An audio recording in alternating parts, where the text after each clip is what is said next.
Bonjour, j'ai le plaisir de vous présenter aujourd'hui 7 conseils pour mieux mémoriser. À la fin de cette vidéo, vous connaîtrez des principes essentiels sur la mémoire et vous aurez des pistes concrètes pour améliorer votre mémorisation. Mémoriser, qu'est-ce que c'est? C'est bien enregistrer de nouvelles connaissances, bien les ranger dans votre cerveau pour ensuite les retrouver facilement quand vous avez besoin de les utiliser. C'est comme prendre des vêtements, bien les ranger dans une armoire en utilisant les différents tiroirs et la penderie, pour ensuite bien les retrouver quand vous devez vous habiller le matin. Vous ne voulez pas passer 1 heure à chercher ce que vous voulez mettre et vous énerver. Vous ne voulez pas retrouver une seule chaussette qui sera inutilisable car elle a perdu son double. Bien sûr que non. Évidemment, vous avez compris que c'est important de bien mémoriser. Pourquoi ? Tout d'abord, vous gagnez du temps dans vos apprentissages. Ensuite, vous vous rappelez de ce que vous avez appris quand vous en avez besoin, quand vous avez besoin de l'utiliser. Vous êtes moins stressé quand vous avez un examen ou quand vous devez parler. Vous progressez dans votre apprentissage de la langue de manière durable et vous apprenez avec plaisir. Voyons maintenant ces 7 conseils. J'ai essayé de synthétiser 7 principes issus des recherches scientifiques en neurosciences pour pouvoir vous proposer 7 types de conseils. Voici le premier conseil, concentrez-vous. Pour mémoriser, il faut être attentif. Sans attention, il n'y a pas de mémorisation. On parle aussi de concentration. Oui, on ne mémorise pas en dormant, même si on aimerait bien parfois. Il faut faire un effort d'attention. Notre attention n'est pas infinie. C'est pourquoi vous devez choisir le bon moment pour vos séances de travail qui demandent de la mémoire. Vos séances ne doivent pas être trop longues, sinon vous ne serez plus attentif. Si vous sentez que votre concentration baisse, c'est déjà le cas après 10 minutes, changez d'activité, levez-vous et faites une pause. Deuxième conseil, faites des associations. La mémoire fonctionne par association. Quand vous voyez la Tour Eiffel, vous pensez à quoi? À Paris, bien sûr. Vous faites une association entre la Tour Eiffel et Paris. C'est une association partagée par de très nombreuses personnes dans le monde. Quand vous apprenez une nouvelle connaissance, vous faites des associations avec d'autres connaissances. Mon conseil est d'utiliser activement ce mécanisme. Quand vous apprenez un nouveau mot en français, par exemple orange, souvent, vous allez avoir le réflexe de l'associer avec sa traduction dans votre langue, ou alors avec sa traduction proche ou identique dans une autre langue que vous connaissez. Vous pouvez par exemple associer orange avec sa traduction en anglais qui est identique. Vous vous dites alors, c'est comme en anglais, mais avec une autre prononciation. Vous pouvez faire des associations plus intéressantes encore. Par exemple, vous pouvez l'associer avec un autre mot que vous connaissez déjà en français. Pomme, qui est aussi un fruit. Vous allez ranger orange dans la catégorie fruits. Et vous allez essayer de vous rappeler d'autres noms de fruits en français. Je connais déjà pomme, poire et raisin. J'ajoute dans mon panier de fruits une orange. Si vous apprenez une nouvelle expression, vous pouvez l'associer avec d'autres expressions que vous connaissez pour la même situation. Exemple, vous venez d'apprendre l'expression qu'est-ce que tu fais dans la vie? Vous allez l'associer à toutes les formulations que vous connaissez pour faire connaissance avec quelqu'un.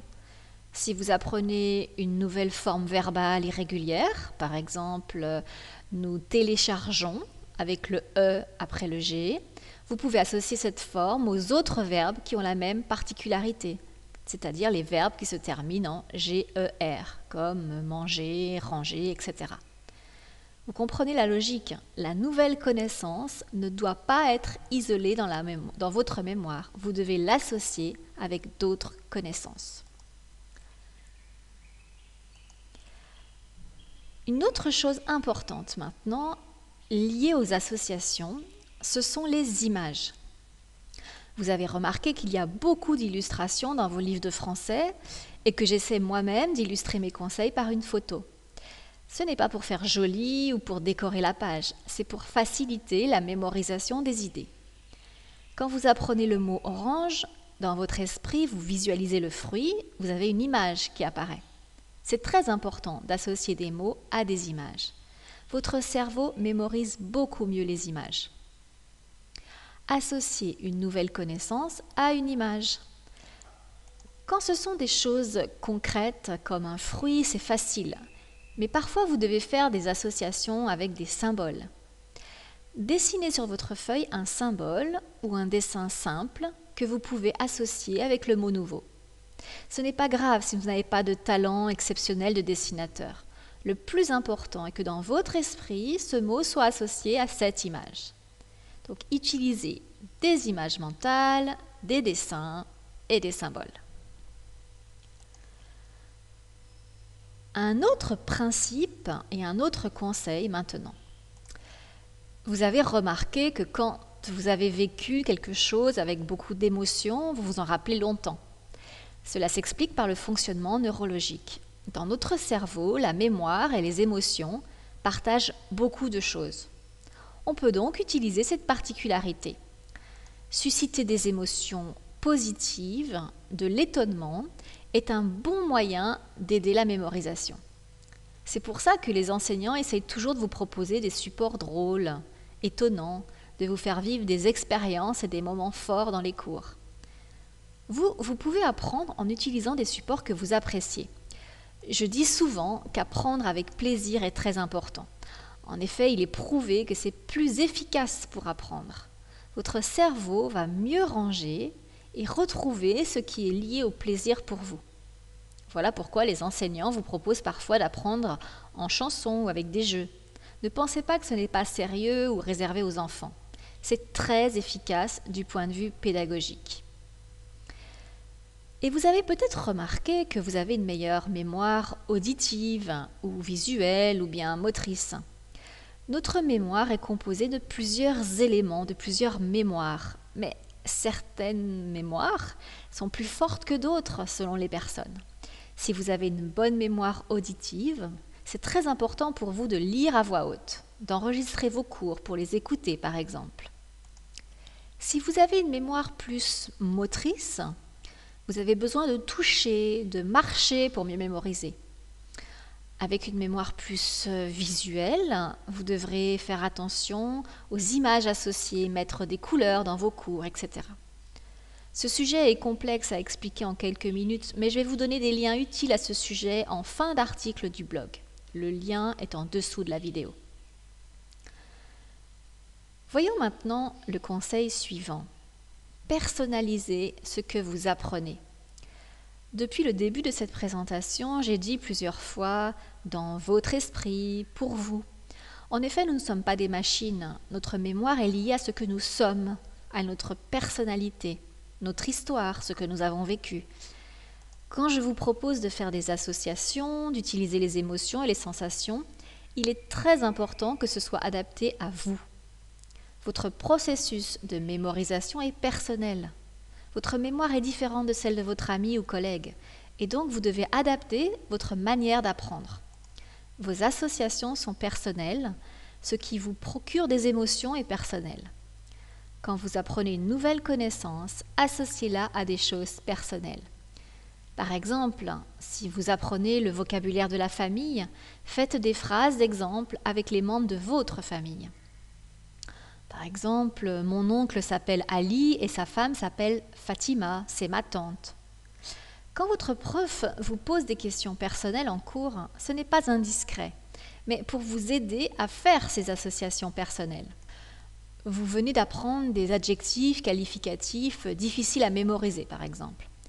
Associez-les avec des personnes que vous connaissez.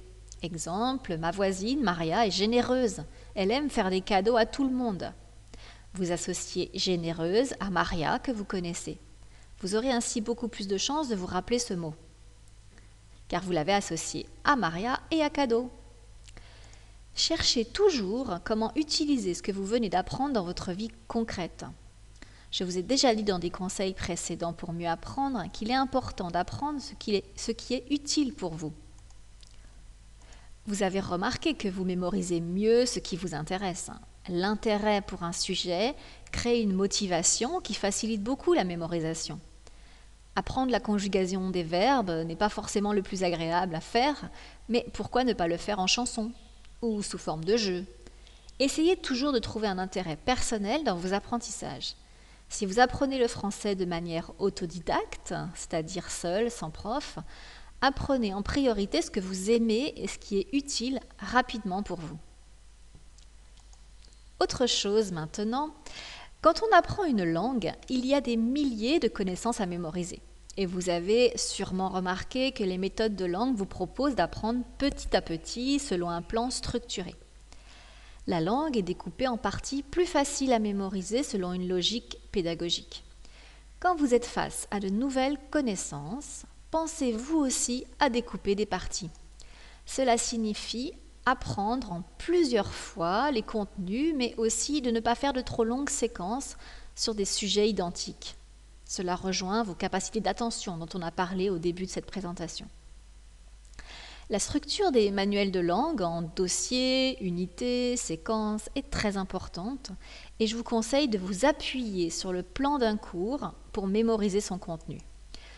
Commencez par mémoriser son plan et ensuite vous allez chercher les mots-clés pour chaque partie, ce qui est le plus important. À la fin de la leçon, faites l'effort d'écrire de mémoire le plan et les mots-clés. Vous verrez que cela vous donnera une structure pour retrouver le contenu. Si quelqu'un a rangé votre armoire de vêtements pour vous, vous allez retrouver facilement vos affaires seulement si vous comprenez la logique du rangement. Si la personne qui a rangé pense que c'est plus joli de mettre tout ce qui est noir dans le même tiroir, vous allez avoir un problème pour retrouver vos chaussettes noires au milieu des chemises noires, par exemple, parce que vous allez probablement chercher vos chaussettes dans le tiroir des chaussettes, car vous avez une autre logique. Les chaussettes vont avec les chaussettes.